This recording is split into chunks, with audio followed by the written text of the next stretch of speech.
بسم اللہ الرحمن الرحیم۔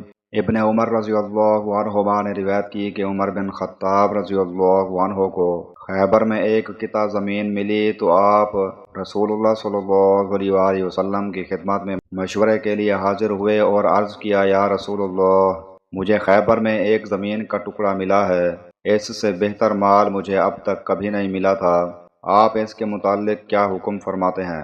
آپ نے فرمایا کہ اگر جی چاہے تو اصل زمین اپنی ملکیت میں باقی رکھ اور پیداوار صدقہ کر دے۔ ابن عمر رضی اللہ عنہما نے بیان کیا کہ پھر عمر رضی اللہ عنہ نے اس کو اس شرط کے ساتھ صدقہ کر دیا کہ نہ اسے بیچا جائے گا، نہ اس کا ہبہ کیا جائے گا اور نہ اس میں وراثت چلے گی۔ اسے آپ نے محتاجوں کے لیے، رشتہ داروں کے لیے اور غلام آزاد کرانے کے لیے، اللہ کے دین کی تبلیغ اور اشاعت کے لیے اور مہمانوں کے لیے صدقہ یعنی وقف کر دیا، اور یہ کہ اس کا متولی اگر دستور کے مطابق اس میں سے اپنی ضرورت کے مطابق وصول کر لے یا کسی محتاج کو دے تو اس پر کوئی الزام نہیں۔ ابن عون نے بیان کیا کہ جب میں نے اس حدیث کا ذکر ابن سیرین سے کیا تو انہوں نے فرمایا کہ متولی اس میں سے مال جمع کرنے کا ارادہ نہ رکھتا ہو۔ صحیح بخاری حدیث نمبر 2737۔ طلحہ بن مصرف نے بیان کیا کہ میں نے عبداللہ بن ابی اوفا رضی اللہ عنہ سے سوال کیا کہ رسول اللہ صلی اللہ علیہ وسلم نے کوئی وصیت کی تھی؟ انہوں نے کہا کہ نہیں۔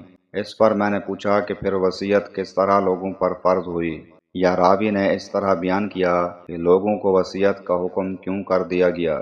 انہوں نے کہا کہ ان حضرت صلی اللہ علیہ وسلم نے لوگوں کو کتاب اللہ پر عمل کرنے کی وصیت کی تھی، اور کتاب اللہ میں وصیت کرنے کے لیے حکم موجود ہے۔ صحیح بخاری حدیث نمبر 2740۔ ابو ہریرہ رضی اللہ عنہ نے بیان کیا کہ ایک صحابی نے رسول اللہ صلی اللہ علیہ وسلم سے پوچھا، یا رسول اللہ، کون سا صدقہ افضل ہے؟ فرمایا، یہ کہ صدقہ تندرستی کی حالت میں کر کہ تجھ کو اس مال کو باقی رکھنے کی خواہش بھی ہو جس سے کچھ سرمایہ جمع ہو جانے کی تمہیں امید ہو، اور اسے خرچ کرنے کی صورت میں محتاجی کا ڈر ہو، اور اس میں تاخیر نہ کر کہ جب روح حلق تک پہنچ جائے تو کہنے بیٹھ جائے کہ اتنا مال فلاں کے لیے، فلانے کو اتنا دینا، اب تو فلانے کا ہو ہی گیا تو دنیا سے چلا۔